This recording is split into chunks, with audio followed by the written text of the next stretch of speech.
stadium lights, with 3 birds before halftime. My heart racing like it's 4th and 5 on a Midwest Saturday night. Welcome to another episode of the Mizzou Storytellers podcast. Hi, Dave. Hi, Nikki. I'm scared what you're about to say. Dave's scared because right before we came on, I said, I know what we're going to talk about. And he was like, he asked me what? And I said, no, I'm going to save it. So Dave learned a very, very valuable lesson this week. Dave, what did you learn? Oh, taking photos. Dave learned how not to pinch zoom while taking a photo. Yeah.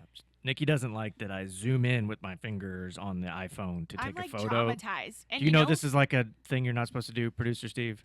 Zoom in on a photo? Like this. Yeah, when you're like not close enough so you Ready? pinch in with your do fingers. this, And you have the phone really far away from you, and you take your fingers and you go like this.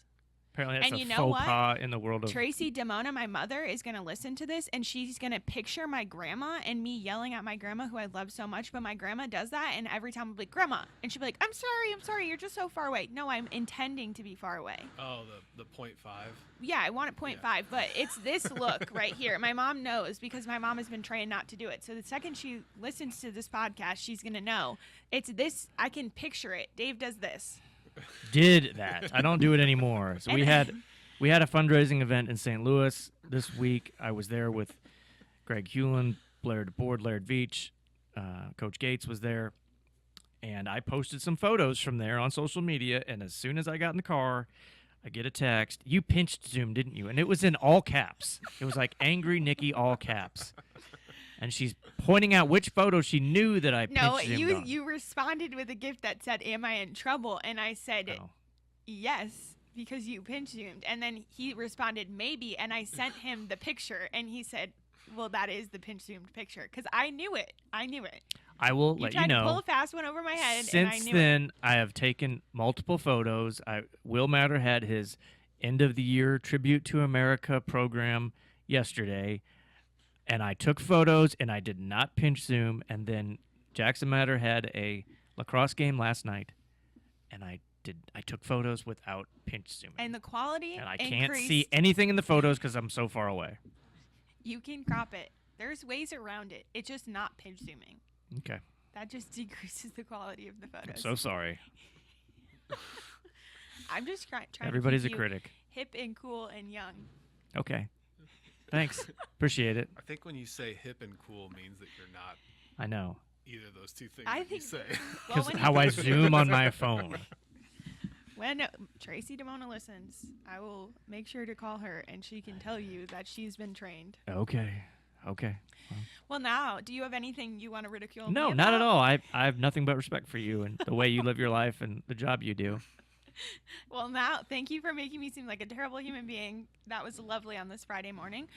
Should we just get into our guest? Yes, we have a great guest. Okay, let's get into our guest. A son, husband, father, and coach, detail-oriented, strategic, and funny, a University of Illinois at Chicago Hall of Famer, Missouri head gymnastics coach Shannon Welker, and this is his story. Welcome to the podcast, Coach. Excited to be here. We're excited to tell your story, and I know gymnastics, but I really want to kind of dive into some of the ins and outs too, because I think our fan base has gotten, since I've been here, has really gotten into gymnastics. We've seen larger crowds, but I think I'm hopeful that you can kind of give some more insight into what gymnastics is and just a little bit more of those details, because it is a little bit of a niche sport and not everyone understands it. So that's what I'm hoping, not only to share your story, but kind of give that insider on here are some details you might not know. So Your sport is unique compared to everything else we have here because just the nature of the sport, it's based on judging. There's no defense. You say that all the time, but you've elevated it to such a place where it is one of our absolute best programs. There's no other way to put it, and it's on the biggest platform in college athletics too, in the SEC, and those Friday night events have become major events for us, and you're a big reason why. Yeah, well, I appreciate that, and it is fun. And I always try to take a big picture perspective. I'm like, why is it so entertaining in that? And it is a unique sport because there is some subjectivity to it, which I think is good and bad at times. But so I think that part's great. It's a fast-paced event. It's an hour and a half. It's quick, so I think that makes it more attractive to some fans. It's reasonably cost. It's in the historic Hearns, which Historic. Again. history. History. Yes, that's right. So, but it's really cool, and we've been fortunate that we've had the support to attract a lot of super talented student athletes that are really they engage the fans, and I think that one-on-one, and they can get to know their personalities a little bit more in gymnastics than they could in maybe some other sports. Yeah, for sure. No, definitely. Well, let's go back to the beginning and kind of start. I learned in doing my research, I didn't realize that you're from Missouri, so Webster Groves, right? Is that where it is? That's correct. And that's St. Louis, so Dave might know more because, I'm still learning about my Missouri geography. But tell us about growing up there, St. Louis area, what that was like. It was great. Webster Groves is a really kind of a cool town just in the outskirts of St. Louis City, and I was fortunate to grow up in a really kind of it's a century home now, but it was a neat area in Webster Groves, and I did my club training at a club that's still there at St. Louis Gym Center. So I'd ride my bike to practice, right? Because my parents were working, so that was how we got there. And so, a couple miles away, and so that was, that was a really neat experience. I tell my kids about that, and they're like, "You rode your bike?" And I'm like, "Yeah, I rode my bike." I go, "That's how I got all the leg strength, buddy." I just back and forth. So that was neat. I went to Vianney High School in St. Louis, and so Frank Cusimano and I go back and forth about this in St. Louis because his kids went to DeSmet, I believe, and so I went to SLU High. There so we we've go. got a little So rivalry here. There's a little rivalry going, but it was a neat time. I have two brothers, and so we all kind of grew up and caused trouble together and had fun and found a way to be successful in life. This episode of Mizzou Storytellers on the Inside Mizzou Athletics podcast is brought to you by Shelter Insurance. Ranked number 1 in customer satisfaction for auto insurance in the Central Region by J.D. Power 5 out of the last 6 years. We're your shield. We're your shelter. How did you get into gymnastics? Did you play other sports? I feel like I often hear that boys specifically get in because they have so much energy and it's great for flexibility and strength. So how did you get into gymnastics? Yeah, absolutely. I think my mom would attest that that was an outlet for what was some hyperactivity most likely. So, but yeah, and then just stuck with it. But yeah, played a lot of other sports. Played baseball, played soccer into high school actually. And then decided that gymnastics was definitely my forte, and just really enjoyed it. And that was a hard decision because it's a lot easier sometimes and a lot less time to go into other sports. That required 20-25 hours a week minimum to be competitive in the country. And did you compete all around the country? I think that's gymnastics is when you get to a certain level, it's not just at your regional level, but it's really nationally.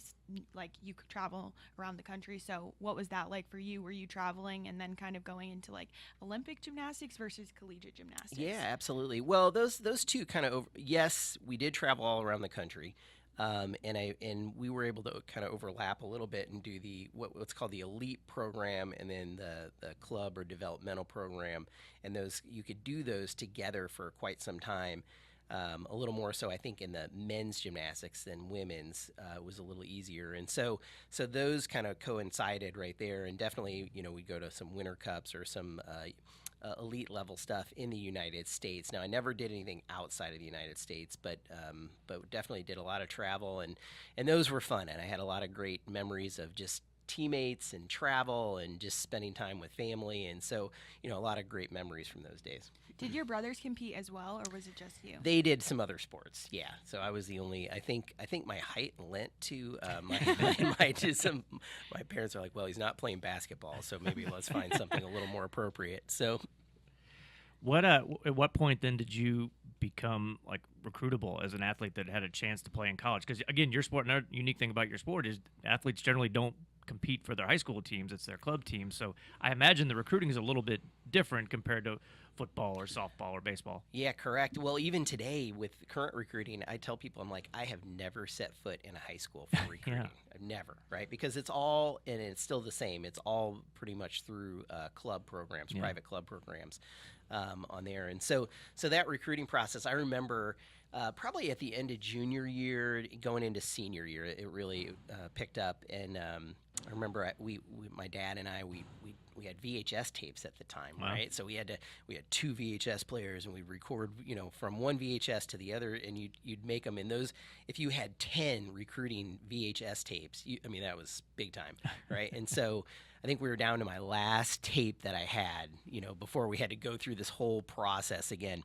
And we went to a competition at University of Illinois Champaign, and University of Illinois Chicago was there, and Iowa was there, and I remember this vividly.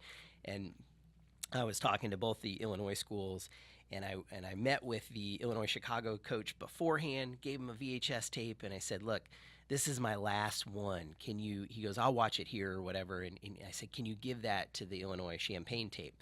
Well, he says, oh yeah, no problem.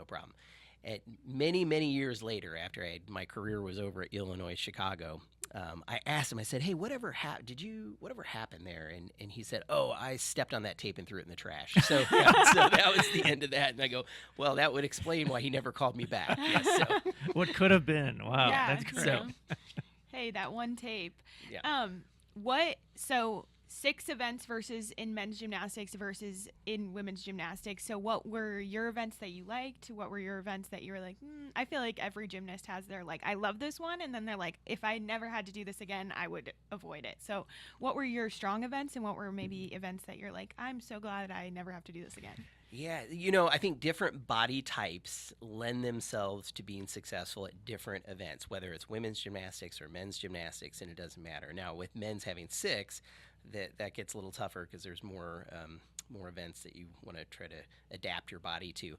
I would consider myself was a little bit short and stocky, so that was good for certain events, and that was really hard for other events. Like, boy, if I never see another pommel horse again, that won't break my heart. So that was a really tough event for me back then. Actually, that was my toughest. The other 5 I was pretty good at there, but boy, pommel horse, that we had some battles. Which I feel like is very typical for gymnasts to be like, this is my one event that for whatever reason I can't see eye to eye.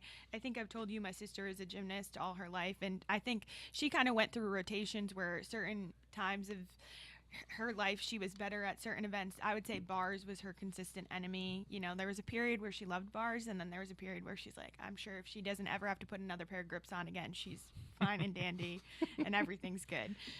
What was your collegiate career like? You ended up being an NCAA All-American, so you were captain 3 of the 4 years you were there. So talk to us about just your experience as an...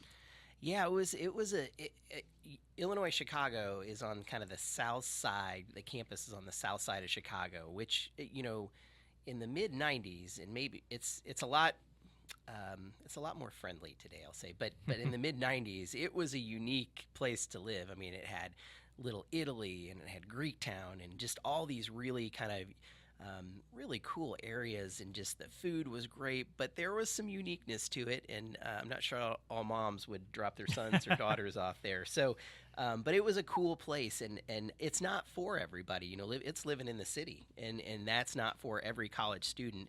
But I found that it was unique, and I was fairly independent, and so I felt like I could do well there. And so, and I really enjoyed that experience in the city, and just taking the trains and the L's, and and riding your bike, and that's how you got around. And so I didn't have a car, I don't think, at all. I think one summer I got a car, and I got rid of it at the end of the summer, because I'm like, somebody kept breaking into my window. So yeah, but I got rid of it because I'm like, this is a pain. So, but it was a really neat experience. I really love the coach there. CJ Johnson was my college coach. I still talk to him today.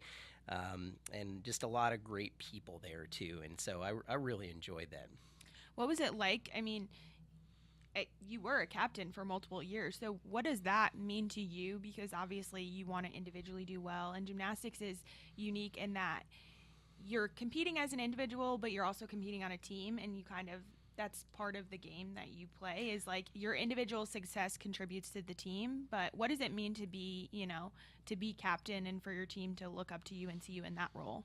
Yeah, I felt like that was a kind of a pivotal time in my life in regards to taking over leadership roles. And I think that was one of the opportunities I saw there too, is like, hey, I can really help this program elevate itself and do better and do these things. And so I was able to put myself in a position to help lead and change a program, and I thought that was really to get there in sophomore year. I don't know if I was ready for that, but I think I just was a hard worker and just good competitor and got some things done and so enjoyed it. And we were NCAA, was third one year at NCAA's and went to NCAA's every year we were there, and so it was really a neat situation, and I think I use a lot of those experiences now to really help our team and help them understand, like, look, that individual part was excellent and I enjoyed it, but it's different. I feel like the team aspect of it is something I really helps me now understanding what it was like to be an individual, which can be a little lonely, so it's so a lot of great memories and a lot of great experiences. Yeah. I also read somewhere, and so correct me if I'm wrong, did you dive for a year? Oh yeah, I forgot about that. I told somebody that. Yeah, so my freshman year, I think the coach at Illinois Chicago, and this is probably why he stepped on that tape and threw it away, was they were an equivalency sport, so they could give out partials. He had a 50% gymnastics scholarship, and he knew that I dove, and so that he worked a deal out pretty much with the diving, the swimming and diving program, and said, look, you need a diver. I got a guy that can help you guys get some points. And I had dove every summer for about 4 or 5 years in high school as well. And so I did diving and gymnastics my freshman year, which would account for that solid C average. And so, but I did both sports, and I go to diving probably about 2 or 3 days a week. And I said, that's all I got, so, and so now year 2, we just did gymnastics and went from there. But that was, I forgot about that. That was a really kind of a cool experience. And I wasn't cool with the Speedo, like that part wasn't good, but Well, and it's not abnormal because the twisting component and like the body control from being a gymnast to diving. Like a lot of kids either transition, they did gymnastics, they knew how to twist a little bit, or I feel like a lot of kids their coaches will say, hey, go learn how to dive. It'll help you in gymnastics because of certain skills, and I guess like stuff translates over. So makes sense to me. Yeah. But If we took you over to the aquatic center right now and put you on the high dive, or over to your training center and put you on one of the apparatus, what would you fare better at? What would you score a higher score at, diving or one of your I would old be heading gymnastics straight to the events? athletic training room, most likely. So I think you get to that point, your brain kind of remembers, but your body does not. So I would hope that it would be gymnastics, but diving is probably a little easier on the body at Yeah. this point in Probably. time. So yeah. Softer landing. Yes. Well, and I was going to ask, when's the last time, do you still like flip every once in a while? Does the team, are they like, do a backflip? Like, can you? When's the last time you've done one? There are like stages of, I feel like, sport and especially gymnastics. There's the first phase where you can still do it, but you're going to be a little sore the next day, right? Yeah. And then there's phase 2 where your brain thinks you can do it, but your body does not. And then there is the final phase, which I am now in, is that your brain doesn't remember, nor does your body, and you start and you're immediately like, don't do this, right? Like, don't do this. I can just picture, I love the movie Stick It. It was a big one in my household. Yeah. And so when the coach does the backflip on the trampoline and he flies off, I don't know if you've ever seen I've the not movie. seen that, no. Wow. I've seen a movie you haven't seen. It's a great movie, but he flies off and they have to he's like, call 911. So maybe better off that you. I can still do a standing back tuck, but that's about all that you'll I do. do nowadays. Yeah. Amazing. And that's once or twice a year. We've asked, I think, every coach we've had in here, and all the answers are different. Like, what point does the wheel start turning in your head that you'd like to become a coach, or maybe that's going to be your calling? Yeah, I always thought that could be an option, and I always tell our graduating seniors, I'm like, look, you always have like a little part-time job. You guys could always do this if you Yeah. wanted to do this part-time. And I knew coming out of college, but I had been doing gymnastics for 15, 16 years Yeah. by the time I actually finished up, and I was ready to just take a break and step away, and I did get a degree in some other stuff, so I was like, I feel obligated to try to pursue some of these other areas, and so I think for about 3 years I did some marketing and sales and some things in that area, and then of course started coaching a little bit part-time at night, and then I was like, you know what, I'm just going to do this. A little supplemental, little side hustle, right? Yeah. We'll do a little bit of coaching, and then all of a sudden more and more, and I really enjoyed it. And then my wife was finally, hey, you need to pick between these jobs. You can't work like 12-hour days. We got kids coming and all the jazz. So so I think at that point we made that decision, and we kind of ran with it. Yeah. You tried to get out of it, and then you were brought back in. Yeah. Where was your first coaching opportunity? Because I had made a note that you did coach at UIC at one point. So was that your first time kind of back full time? I would say, like, not necessarily on the side. Yeah. So I was a student coach at University of Illinois Chicago for the just finishing up my degree. So so that was really just kind of how I paid back my scholarship, was helping them out, and then stepped away kind of right after that, and then went back club coaching. I club coached, did the developmental program, and actually sent a kiddo here to University of Missouri, and and she did really well. But for about 8 or 9 years there, and then got into college going there. Yeah, that makes sense. That's what I knew. You had gone back to St. Louis and had coached, and you were program director and then the head women's coach there. And now when you're getting into it, and some of it's just like opportunity, but did you want to coach on the men's side? Were you interested in coaching on the women's side, or you were just open to whatever opportunity presented itself? Yeah, I think I would have preferred at that point the men's side. Just it was more familiar with it and there. But I was also looked at kind of the landscape of kind of Olympic sports and male and female sports and where they were going. And even then in college, I think in the mid 90s too, in the late 90s, there was a lot of programs being dropped. That was like a heavy period, not just in gymnastics, but I think in wrestling and some other Olympic level sports, which was unfortunate. But in women's sports were starting to really flourish, I felt like, at that time. So you could just see the trajectory, and I felt like that kind of guided a little bit of that. And I'm like, look, if I want to do this long term, this is probably the better way to go, and I think it was. So, And so then you go to Bowling Green. What was your transition going club back to collegiate, and how did maybe your time, I'm interested, how did your time as a club coach and being on the recruiting side that way help you in recruiting at the collegiate level on the other side? Right. Well, I think I tried for a couple of years and got denied. Like, so it was harder than I thought to get in the door. There's only so many jobs. There's, I tell people now, I'm like, you're going to get some no's. I'm like, you're going to get people turning you down on there. And so I was fortunate that Carrie at Bowling Green gave me a shot at helping her out for a year there, and then it kind of moved from there. But definitely, I think just having a big picture understanding from doing it at the club level, working with guys, working with females, and just I felt like I had a good grip on kind of the whole picture, and so that really helped guide a lot of good conversations with future recruits or coaches or parents and just all those things. So on there, but from Bowling Green was a neat experience. We had 2 young kids, and it was wild. I mean, that was a wild time in my wife and I's life. Tiger fans, say aloha to Hawaiian Bros, where the island-inspired flavors are positively delicious. You'll love favorites like huli huli chicken, luau pig, and the delectable Dole soft serve. Hawaiian Bros, just south of campus on Grindstone Parkway, or order at hawaiianbros.com.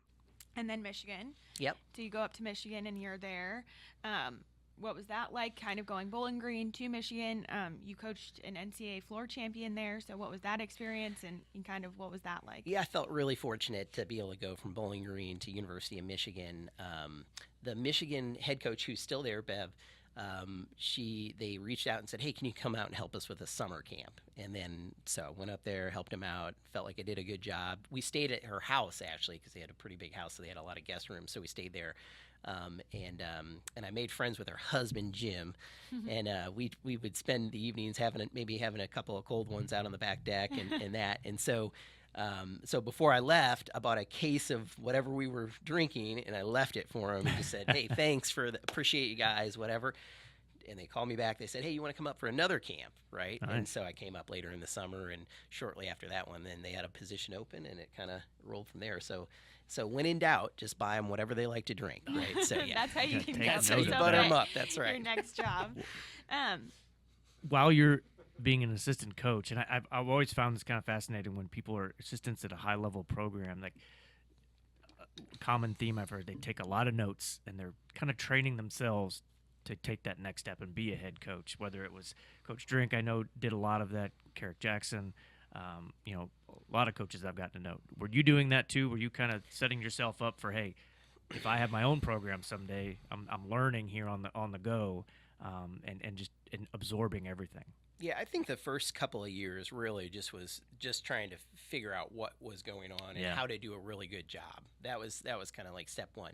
Now I'd say probably as we kind of moved into year 3 and 4, I knew that I wanted to I felt like I had the ability and to be a head coach somewhere. And so at that point, really, you're right. You start to kind of you draft. I know what I did. I drafted kind of my program description. Wow. And, anywhere from recruiting to marketing to this, and kind of had this. I was just a little bit for my own peace of mind, but also in preparation for, hey, if I have an opportunity, this will be something great to, I feel like, present to whoever. Wherever I'm trying to get a job. And so definitely that's a lot of notes, just trying to figure it out. How would you run a program? Yeah. What have you learned that's great that you want to keep? What do you not want to keep? And some of those things. Yeah.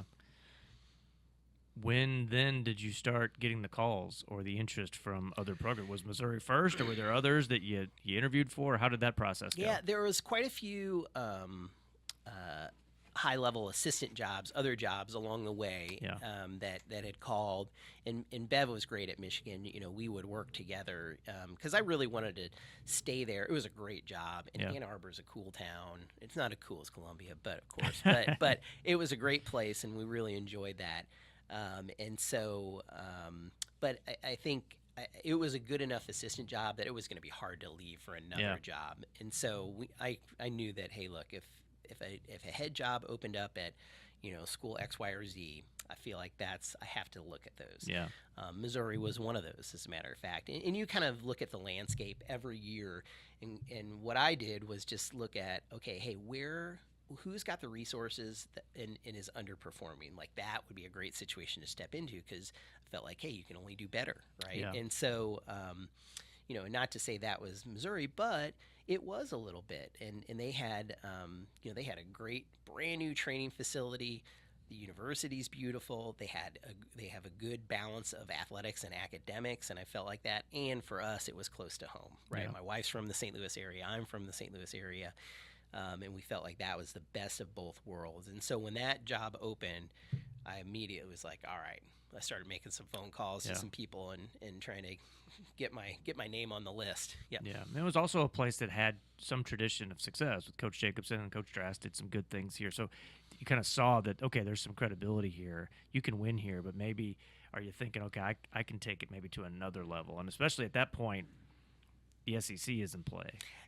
And how much of a draw was that for this job? Absolutely. I think that was a big piece of it, too. They were I think I came in the second year Missouri was in the SEC. And so we knew it was going to be hard, but we also knew that if you're going to be great, you got to compete against great people. And they were in a great conference. And that conference was going to help elevate not just gymnastics, but all sports at that time. Right. And you're right. Coach Jacobson, he did it in the 80s and 90s, and they had crowds of 10,000 people here, and so who just got inducted into our College Coaches Hall of Fame, as a matter of fact. So which is very exciting. Yeah, which is really great. And so and Coach Drass had taken a team, I want to say in 2010, 2011, to NCAA championships, if I'm not mistaken. So it could be done. I think it just felt like it just needed a little consistency, being in the SEC, and so. It's been a great journey, and boy, I feel like we've had a lot of success. And so, when you go to these other arenas and events in the SEC, and you see that these are huge Friday night can't miss events, the town kind of rallies around, whether it's Arkansas or Alabama or wherever it is. Early on, were you thinking, okay, this is something we can do in Columbia? How did you kind of view that, and then how have you seen the program, that game atmosphere build as it has? Right. Well, boy, when we started. Man, I think we had 500, 1,000 people maybe. I mean, which I appreciate those 500 to 1,000 people very, very much, because they're probably still coming to meets today. But to see the I just saw opportunity. Yeah. I mean, it was opportunity to build a program. They had the resources. They had the conference, and it honestly has been so rewarding to see the crowds grow with the success and the support and all those things. The first 5 years were tough. I mean, it was tough stuff. There was a lot of soul searching, a lot of looking in the mirror, going, "Do I know what I'm doing?" Yes, and so. But that was just building infrastructure and building culture and doing all those things, and now we definitely feel like we're getting the payoff. Sure. I think so. We just interviewed Brian Smith Mm-hmm. last week, and so what I'm seeing is like noticing these similarities in that, like, you know, it was a process and a grind the first few years, but now you're seeing the benefits of like instilling a culture and, you know, really just like recruiting and kind of going through the like highs and lows and seeing it out. Because to your point, like, you probably could have been like, you know what, like, this is hard and I'm good and I did it and I can say I did it, and you have different experiences, you could go back and do whatever, but, you know, really seeing through those highs and lows and those times where you're like, do I know what I'm doing? Am I capable? And kind of then now looking and, you know, 2020, what was it, 21, going to NCAA championships and having the past few years that you've had, seeing the crowds in Hearns and, you know, really seeing the hard work come and pay off. Yeah, it's been great. I mean, a lot of people quit before they get to the good part, right? That's the thing. Or so I feel like I'm fortunate that I was given enough. Boy, I tell people, I'm like, I'm glad I didn't coach football because I would have only had like 2 years and I wouldn't have gotten it done, right? So, that's a good point. So I was fortunate to have some leeway there and people that were patient and just saw the progress, maybe not the results quite yet, but saw some progress. And so I've been able to work with some great athletic directors and great administrators. And I give a lot of credit to Colleen. Oh, sure. Colleen Lamont. Yeah, she stuck with us, and I think she was on the hiring committee when I started, and then she left and then came back, and I was like, hey, can I work with Colleen again? So I think there's people like that who have really helped facilitate, you know, not just my career, but the gymnastics program here, and have a passion for it. And she's not the only one, but she's definitely one of them. Yeah, she's such an advocate. I was just gonna say, she's such an advocate, and she told me when she first came back and we were talking about gymnastics, she had said that she brought Olivia, who was really little, and went out to UCLA where y'all were in a regional and like had conversation, and that was like part of the process because she was on the committee. And she was like, I sat with Olivia and we watched gymnastics, and Olivia was really little. So I mean, that's the story she told me about when you were getting hired. So I know she's been around and been a big advocate for gymnastics as a whole. So yeah, it's been so cool to see the community embrace the team too, and to where those Friday night meets are events, and like you can't miss them, and see this building fill up like we did with not just the LSU meet this year, but so many others over the last couple of seasons. It's been cool. I have my kids. I got a 7-year-old son. I took him to his first the LSU meet was his first one, and he was like, "This is awesome. Can we come back to the next one?" And you know, he'd never seen gymnastics up close, and that's just if you can have that generationally with kids and bring them in, that's how you build a fan base over time. Yeah, that consistency was you know, we have to be a consistent team and put out a great product and an entertaining product every year.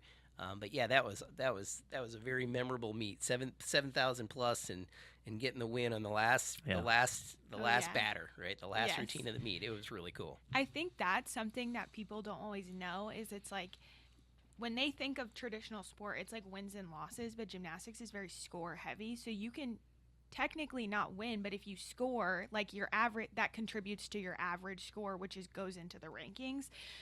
So maybe explain that kind of to fans, because I don't think they always get that. Like, I understand, I'm like 197, that's great, and they're like, but they lost, and I'm like, but 197 is going to contribute to their overall score and help their ranking, and they don't.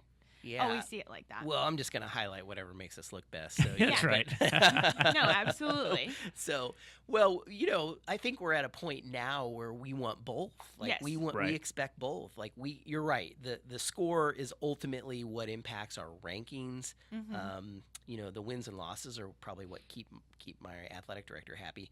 But we want both of those. Mm-hmm. And we're at a point, you're right, the scores really dictate national rankings. So I always try to tell people, like, okay, hey, listen, let's say you played a basketball game, and if you scored 100 points, whether you won or lost, it would help your ranking, right? Well, that's similar in gymnastics, right? And so we could technically lose a meet to a really good team, score 100 points or 197, 198, 98 or whatever it is, but that helps our rankings, right? Where in most sports, it doesn't matter what you score. If you take a loss, you take a loss. It hurts you, right? And so, but the wins and losses are good for community and fan base and excitement. Now, it does help us with regular season SEC title on there, and it's just good for morale. Absolutely. So, yeah. How did you process LSU winning the national championship? Do you tell your team, hey, we beat them, we outscored them in our house? It shows you that any given night. Yeah. Is that the message, or is that a takeaway? Well, I think it has to be. Yeah. I think it has to be, right? That's what I think LSU lost to only 2 teams last year, Yeah. and we were one of them, to beat them. And so I do think we use that as messaging. Like, look, if we compete at that level and we're consistent with that, we can beat anybody in the country, right? Including the 2024 national champion. Yeah. And so we have moments of brilliance, and now and it's gotten much more consistent because it was like the stock market 5 years ago. You go up, go down, go up, go down, right? But now I feel like we've really leveled off, and we're consistently competing. Our basement is still good, right? And our ceiling is incredible.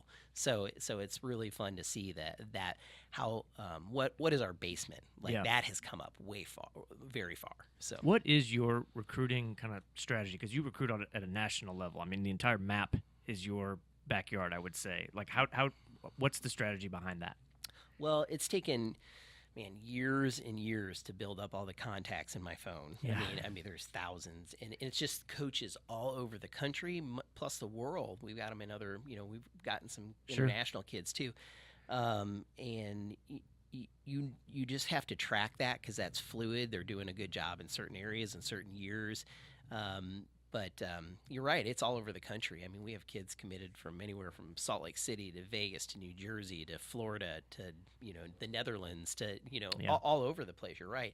And I think as you get better, you have to get more diverse with your recruiting because I would love to just recruit out of Missouri. That'd be awesome. But we can't do that and compete at the level we're trying to do. Now, if there's a great kid here, we're gonna definitely get him. And we have a few Missourians on our team. Sure. But you have to be able to identify what's happening in different parts of the country.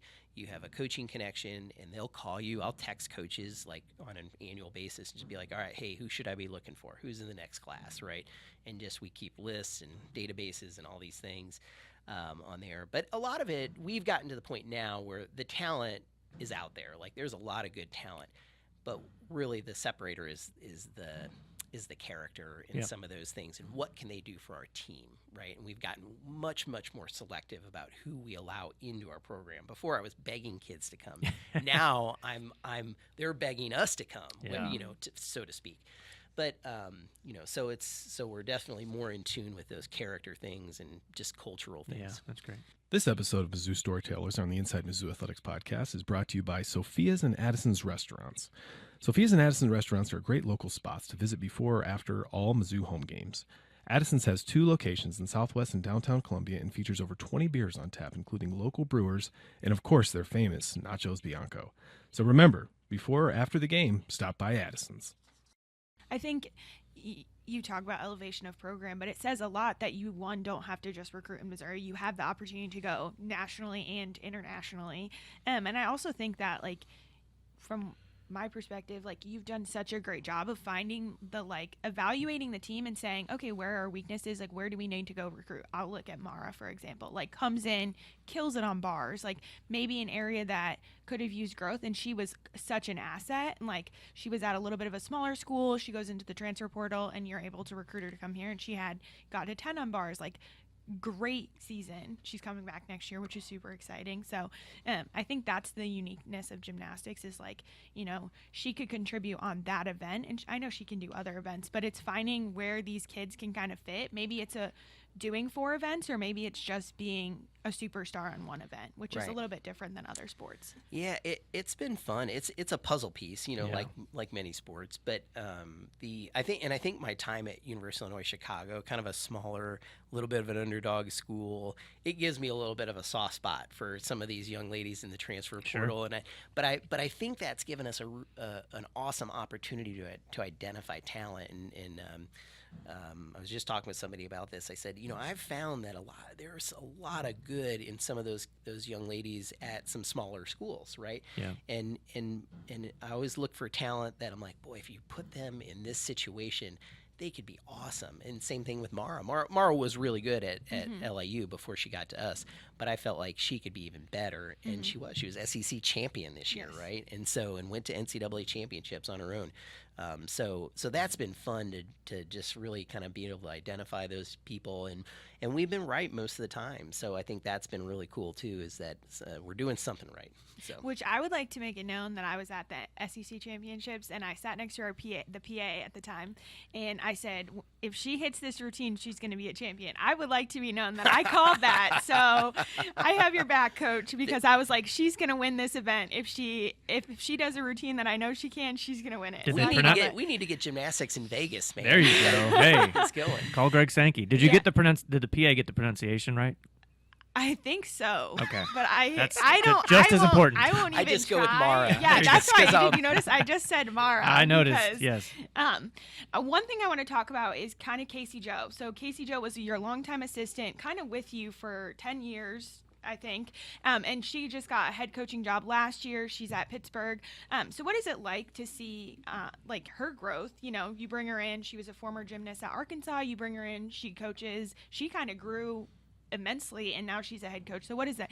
We talk about gymnasts all the time and seeing them progress and go on to do great things. But what is it like to see a coach like that who was on your staff and now she's a head coach herself? Yeah, Casey Joe's got a really cool story too, and I won't get into it too much because this is about me. That's but, right. but she really helped turn that Arkansas program and get it launched, because I want to say they launched in like the late 1990s or early 2000s, somewhere in there.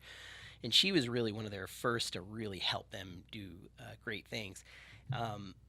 She has just had such positive energy and just was a great human. And I felt like that would be a perfect person to partner with when we were trying to launch, Missouri into the SEC in gymnastics. And I needed somebody that was hungry, that was enthusiastic, and was willing to grow with our program, because I did know that it was going to take us some time, and I just needed somebody to stick with us for a while. And so I felt like that was a good partnership right there.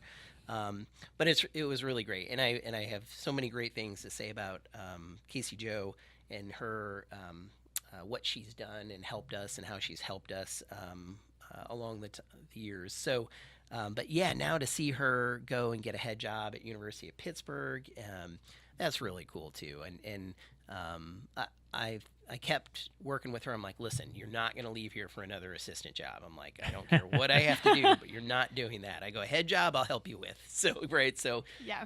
And we did. And so I just saw her last weekend at a convention, and we had dinner. And so it was really great to catch up with her. But she's doing well, and I'm sure she's going to do some great things in the future. Yeah, absolutely.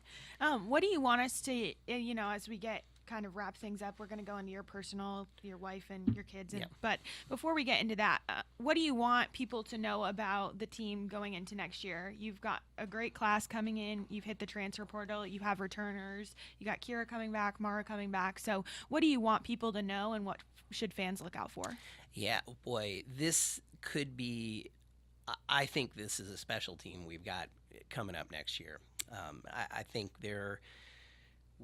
we've got some great returners. We've got balance on all events. We have an incredible, this is the best recruiting class I may have ever been a part of recruiting. Wow. in my career. Like, I mean, it's impressive. If people look at the accolades on these young ladies that are coming in, I mean, we got two of them have been to world championships twice, Wow. right? Like, that's incredible, been to European championships, been to, I mean, really some impressive stuff. DP national team kids. I mean, there is so much talent in this incoming class. I get excited. I mean, just getting like, all right, when do you get here? Let's go, right?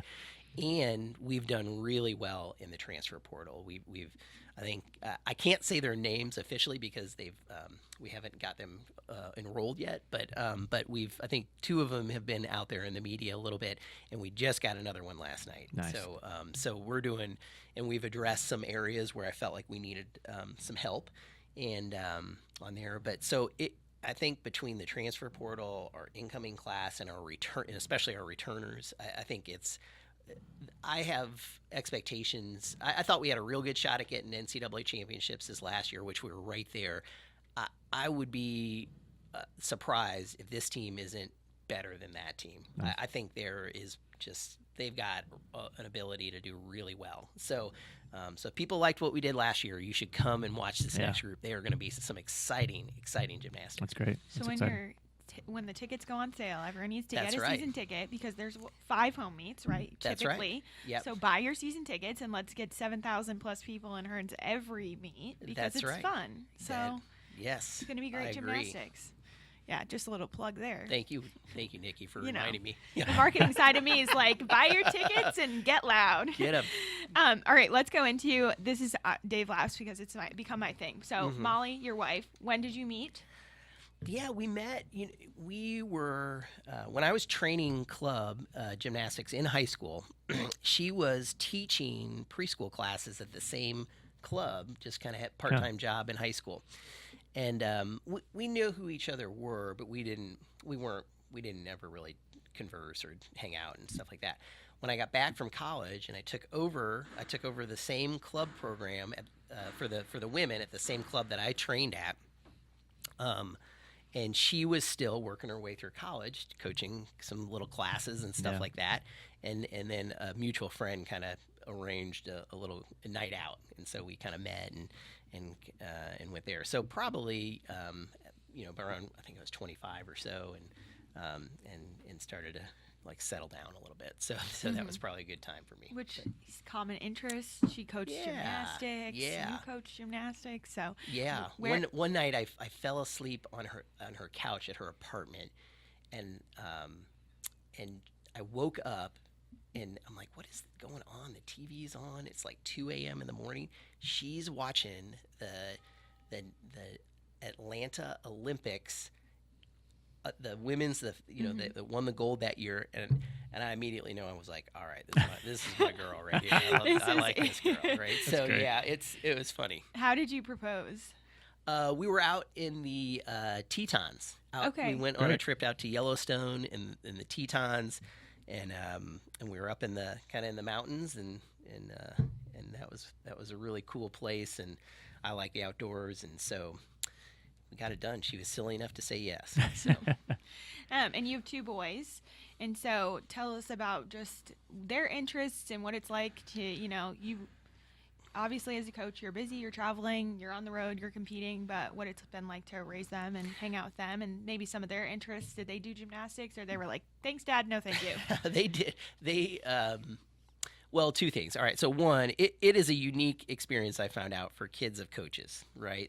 That's a different life, and I would not be able to have such great kids without my wife. Really, she's been the primary caregiver for sure, and they've turned out awesome. So I give a lot of most of the credit to my wife, and anything else probably to their grandparents, but on there. But really, those guys, my sons, Ian and Brendan, my oldest is actually graduating high school tonight, and he's coming to the University of Missouri next year. All right. So All right. exciting. Yep. So I've been Which- trying to talk him into being my team manager. So we'll Doesn't see. he work in the athletic department too? He Doesn't does. He does so- some facility stuff. Yeah. It's kind of a Yeah. part-time So job. he's kind of already in the athletic Yeah. family. He was at the You Cotton just Bowl want too, him to right? be- Yes, You brought him to he and Cotton I Bowl. went to the We Cotton hung Bowl, out a yeah. little bit. Which, Yeah. funny thing is I think you were teaching him to drive when I first got here. Like, Oh, I yeah. remember you being like, oh, we're going through driving. And you were like, hopefully this goes well because this is the first one we're teaching to drive. That's so. right. I'm on driving number 2 with my Yeah. my So sophomore you've right learned now. lessons.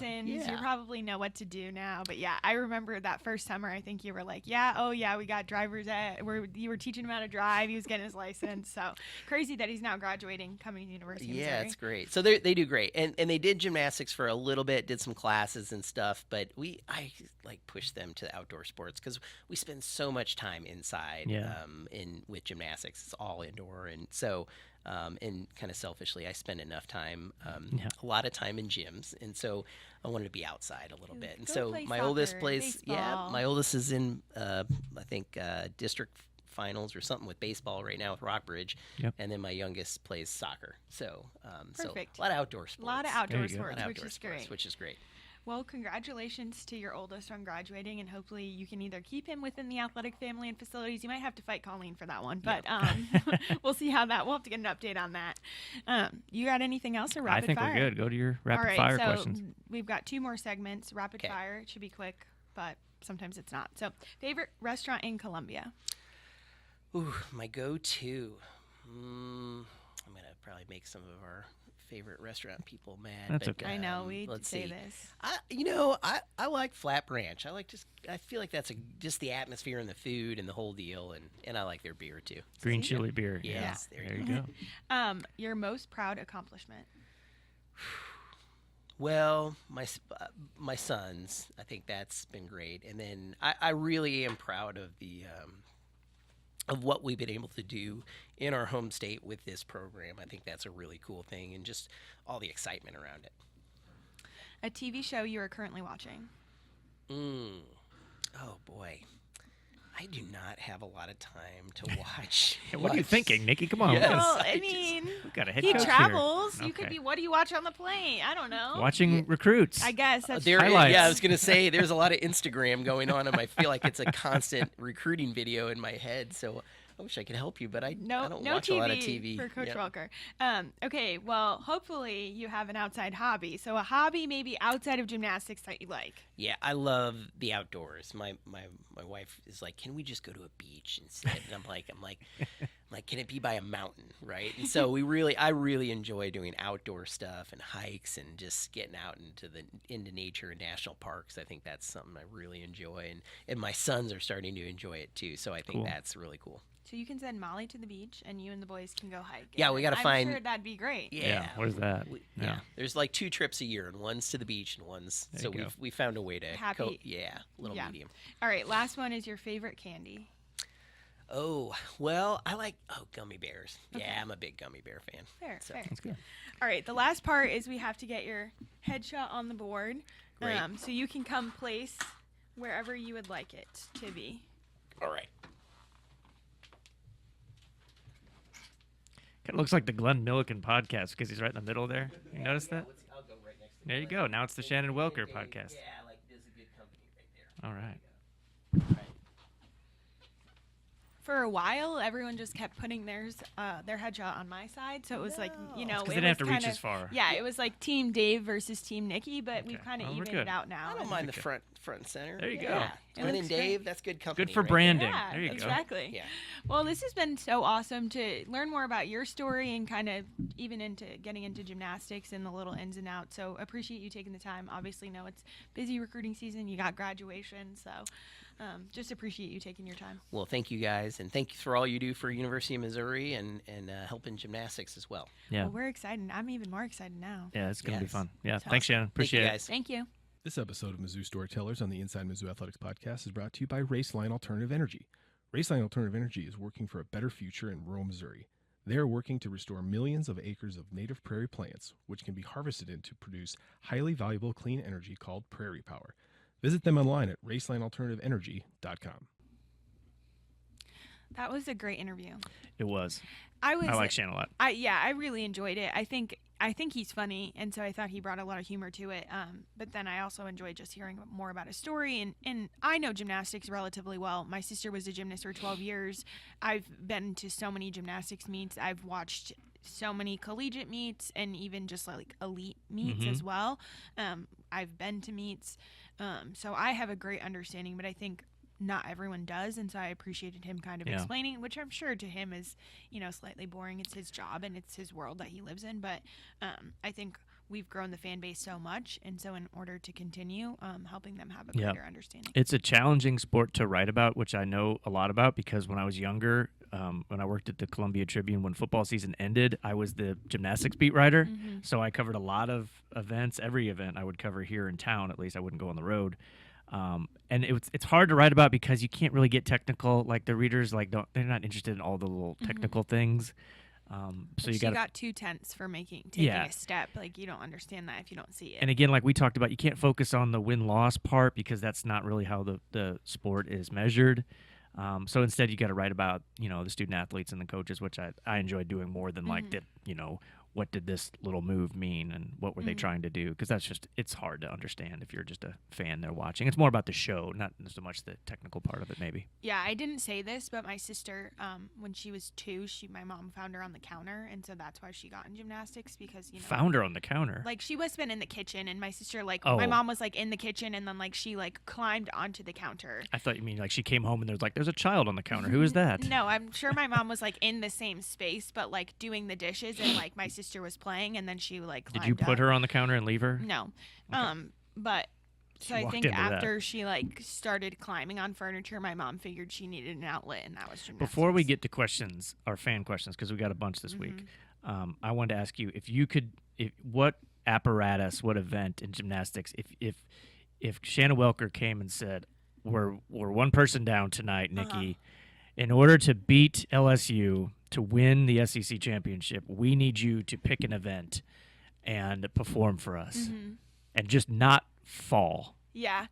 So I think it's interesting, I think Shannon hit on it early on, body type plays into a lot of it. So I would probably stick I'm going to get in trouble with this question. No, you're fine. I would probably stick to either the vault or the floor because those are a little bit more powerful. I'm a little less graceful. My lines wouldn't look really great on I have short legs, long torso, so I'm not really built for the bars, and I don't think my lines would look great on the beam either. So I would probably say vault or floor. Vault or floor. So could you run and hit the vault and do a flip and stuff? You think you could? Not currently, but I think if I Oh was... no, this is 26-year-old Nikki has to come out of the stands and perform. Then it would be floor because I tumbled, so I have an understanding. Wow, what would you get? You think? What would your score be? A 1.0. I would get an A for effort, and I would score really low. Okay, so we have he'll have a scrimmage, an exhibition. So I might talk to Coach Welker to see if we can arrange this. So I could probably do the level 4 floor routine. I saw it so many times, and any gymnast listening, my mom will know. It has this little music, and it's... You could do that? Jumps. Yeah, I could do that. Okay. Now, if you were to pose the question to me, which you have not, if it were the men's, what's the one with the rings, where you got to hold on to the rings? They're called the rings. I thought they were steel rings. Is that what it is? Something like that? Yeah. Those look steel really rings. hard. I don't think I could do that. So again, Tracy DeMona, she just wants I've seen her do try the rings. Really? Yeah, I mean my mom's really strong. So. When I think producer Steve, you know that she won't. When I think of the rings, I think of Vince Vaughn doing the rings in old school when he's got a cigarette in his mouth. Yes. No, I have no idea what you're talking about. Really? But Yeah. hey, I think you should watch Stick It. It's a good movie. Okay, I'll put it on the list. It's fun. Is it? It's a gymnastics, it's about gymnastics movie. It's about gymnastics. Yes, basically, she's a former gymnast, and she can either go to military school or back to elite level gymnastics training. It's great. It's funny, but I mean, you might not think it's funny, but I don't know. I think it's great. My wife has maybe seen it. I don't know. Honestly, I feel like Molly would like it. She likes. There's something. She's a big. What's the ice skating movie? She loves that one. There's a lot of ice skating. Blades of Glory? No, not that one. It's D.B. Sweeney's in it. Is that his name? The actor? No idea what you're talking about. Well, we saw him once in a restaurant in Chicago. All right, we're going off. Did you have a topic joke? here. I do have a joke. Why can't you trust... Okay, I got to set it up first. I've ruined it already. It's a science joke, and that's why I wanted to bring it to the podcast, Gotcha. because we all know you hate science and Yeah. don't believe in it. Why can't you trust atoms and molecules? I have no idea. I don't know. Because they make up everything. See? How funny. Hey, speaking of science. That's did you- it? Man. Yeah, it was so funny. I think my eclipse joke I heard was- that the other day on Instagram. A stand-up comedian said it. Well, not a And I very thought, good I'm stand-up to save that comedian. one for The the podcast. podcast. Well, that stand-up comedian should find a new job. But anyways, In fairness, he said someone came up to him and gave him that joke at a store, and because he's a comedian, so he thought he would share it. oh, okay. So it wasn't really a joke. No, he was kinda really like- crafted. He was kind of laughing at He the was making effort. a joke at the fact that someone Yeah. gave him that as a joke. As Dusty a stand-up Slay, comedian. he's funny. Did you see the I'm gonna screw it up because I don't know science. Actually, let me see. My dad texted me. Let's see Oh what. gosh. Now It we're was gonna all the lull. colorful lights. I think it's the Northern Lights. Oh no! Everyone was talking about it. I went outside. I couldn't find them. We have some trees that blocked me from seeing anything. And also, we have a cat that if you open the front door, he runs outside. So we have to be very quick with the door. It's really annoying, and I didn't feel like messing with chasing the cat down the street. So I gave up on the Twitter, Okay, on the well- Northern Lights. I have Yes. 2 cats. We'll get into that. Let me read this text message. Not my dad choice. texted me. My dad texted me, and for those, my dad like loves to. I don't know. He texts me about the weather a lot. He said after the game tonight. This was after baseball. If there are no clouds, make sure to look at the sky. The aurora borealis is going to be farther south than normal. It's a good chance for you to see it. Your favorite science nerd. I didn't, in fact, see it. I just saw the pictures. But just so everyone knows, I didn't spend time. I mean, if I could have seen it clear and I didn't have to work for it, I probably would have looked up, but it was Yeah. easier to go on Twitter. All right, let's go back to the fact that you have a cat that tries to escape your home. Yeah, all the time And, like, how long has this been a thing? since we got it.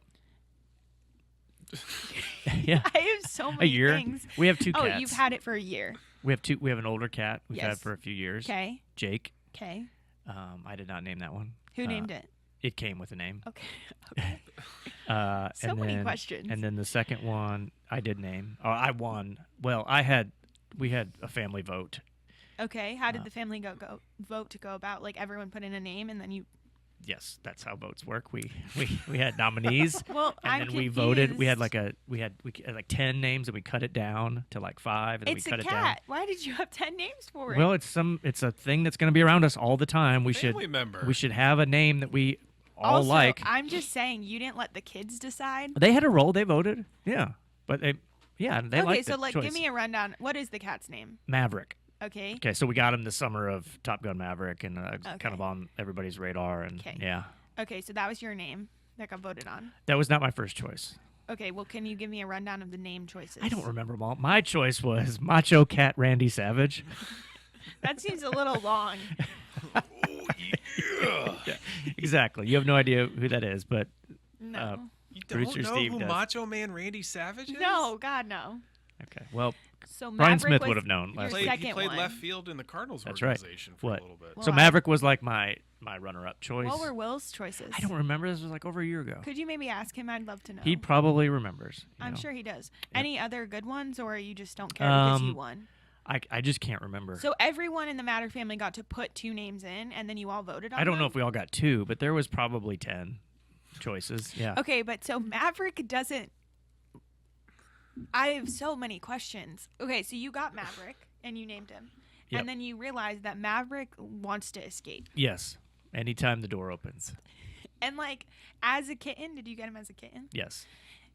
So like, you would go to leave in the morning, and Maverick would. Well, be we like- don't go out the front door. We go out the garage. So, but the front door, if you knock on the front door, He will come to the front door and try to escape. anytime he hears anything near the front door, he runs to the front door and tries to get out. Mm. Yeah, that's what cats do. Some of them. Well, is it an indoor cat or an outdoor We cat? make him an indoor cat So because he's an outdoor cat that wants to just live free. I don't know. He's just a cat. He has Maybe never told he me. doesn't like his. Maybe he doesn't like his brother Jake. So, They get along fine.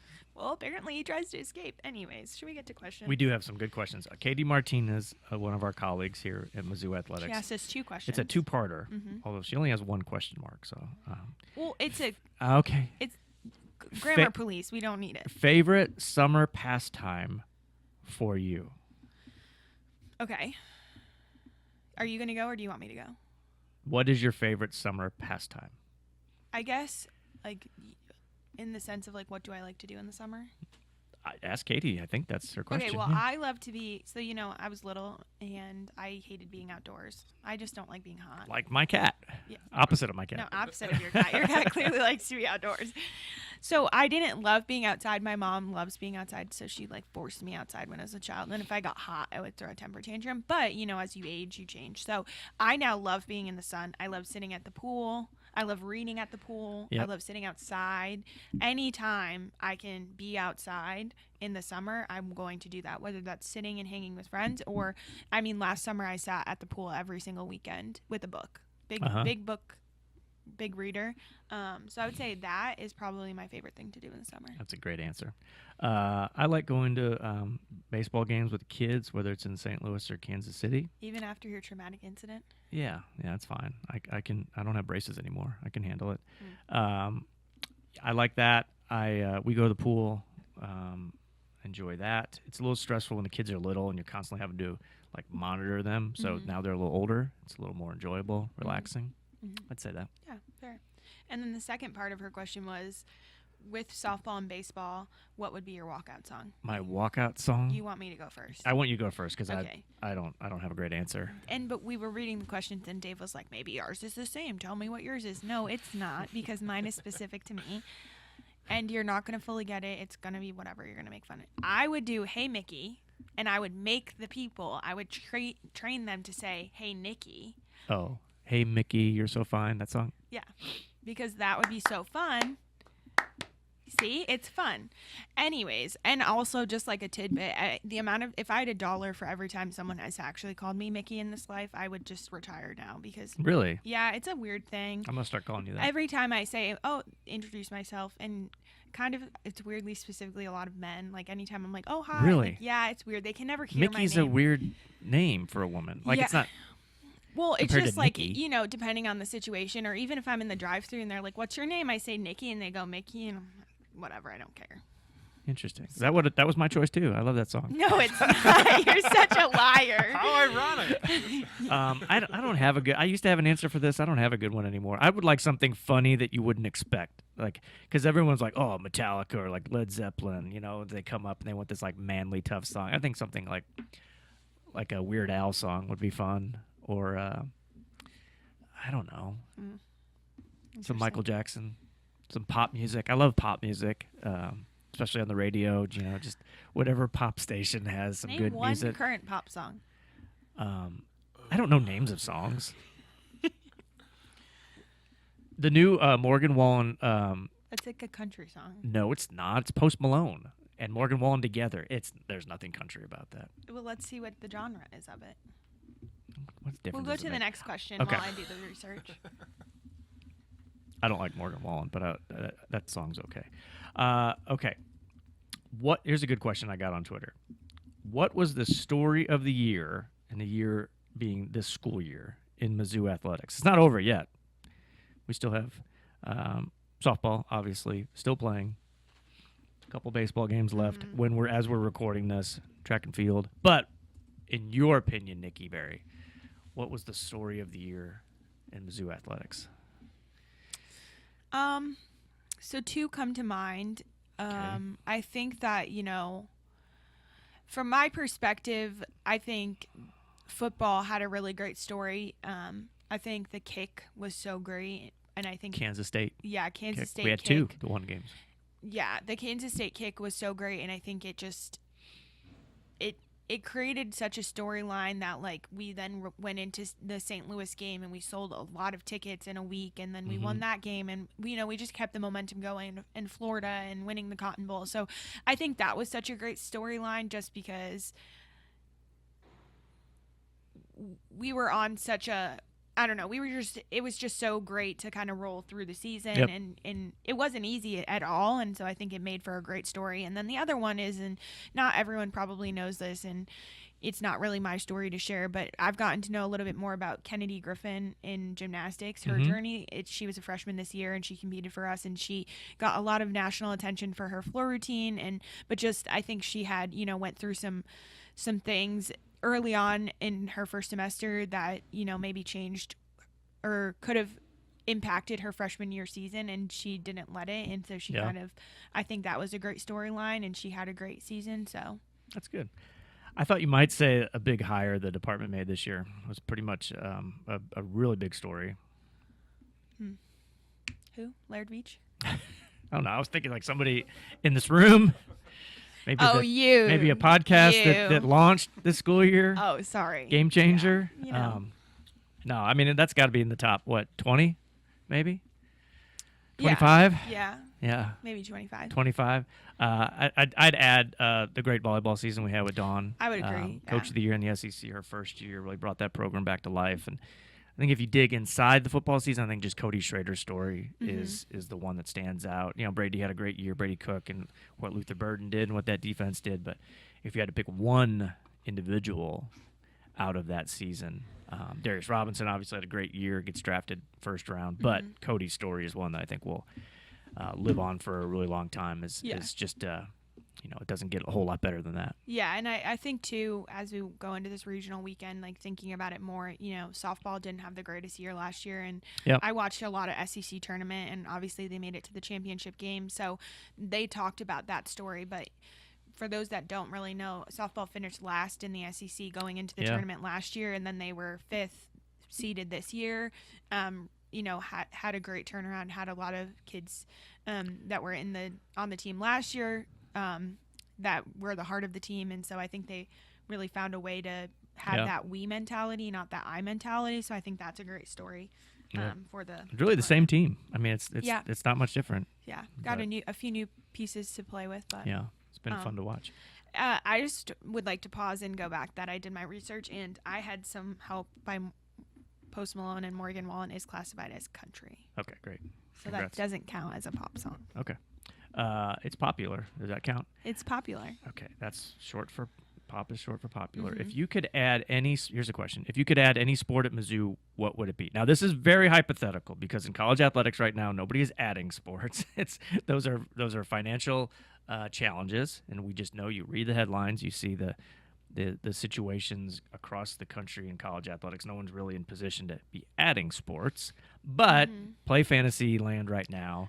If you could add one, what would it be? Are we doing what would make the most sense for? What would you like to see? What would bring you the most enjoyment to have added to our inventory of teams and programs? Can I go first then? Sure. If you're thinking. I'm thinking. Okay, I've really gotten into lacrosse because my son Jackson plays. Now, lacrosse is not a big college sport in this part of the country, not in the SEC, obviously. It's much bigger in like the ACC and up in the Northeast. But I've really enjoyed watching my son play, and I've watched some of the college games at NCAA tournament going on. It is fun. It is action-packed. It's physical. So I would enjoy that. Now, shout out to Mizzou's lacrosse team. We do have a club team, and they're fun to watch. We've gone to a bunch of their games this year out on Stankowski. But we're talking like NCAA edition. I would pick lacrosse. Shout out also to the Columbia Lions, my son's team. We've been playing in St. Louis every weekend this spring. We're the only undefeated team left. And as we record this, championship game is on Saturday. Very exciting times for the Matter family. He's a goalie too. He's the goalie, yeah. Which doing is great. Very important. I would probably add field hockey, so Okay. similar. Yeah. My mom played field hockey in college, so I think it's just an interesting. It wasn't super big, honestly, where I grew up, or I probably would have played it. But I think it's just an interesting sport. Yeah. So. I think our listeners would probably say men's soccer. I hear that all the time. It's not an SEC sport. There's Title IX things that play there when you talk about adding sports. Soccer's huge in the state of Missouri, huge in St. Louis and Kansas City, but it's just never been a varsity sport here at Mizzou. And the women's team it's not that old either. It started in 1995, so it hasn't been around forever either. So, but Yeah. I think that's what people would, if they were asked, Yeah. would probably bring up. Okay, another one. Pick a new entrance song for Mizzou football in 2024. This is, again, just our choices if they ask us. And they won't ask me. They might ask See, you. I get asked this question, and I don't have an answer, so I get asked this question a lot. So I've spent So some Dave, you time, can answer. and I lobbied my kids to help me out with this because they love this kind of stuff. And any song you think of that would be good, if you go on YouTube, somebody else is already using it. It's really hard. That's the problem, and so you don't want to copycat somebody. so it's really hard, and in my role I get asked this question a Yeah. lot, and it's something that we've workshopped for a really long time. And so people always say, well, why don't we have a song? Why don't we have a song? Why don't we have a song? Why don't we have a song? Because you can't force this type of You thing. can't, no. It has to just kind of happen. And so you can throw a whole bunch of stuff at the wall and see what sticks, but it's really up to the fan base to pick something. And I'll use, for example, in the fourth quarter this year at football, we played the I Wanna Rock video because of the Rock M. And so it was a hit. So Right. it was great, but it wasn't something we were necessarily thinking would be Right. have the impact or the effect that it did. It just kind of did. So I think it's a great example of we thought this would maybe resonate That's the word. Yep.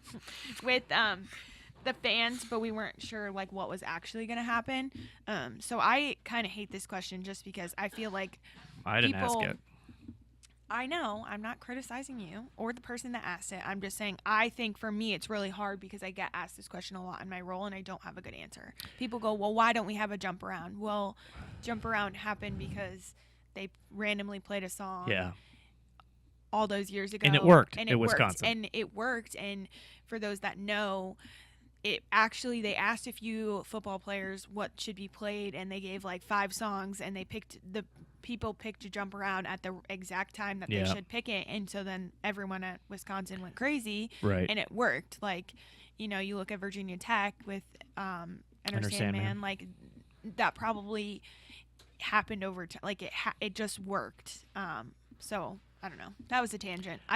This question is much harder than It's I hard. think It's, people and think. who do you please? Is it about Yeah. the team, coaches, the fans?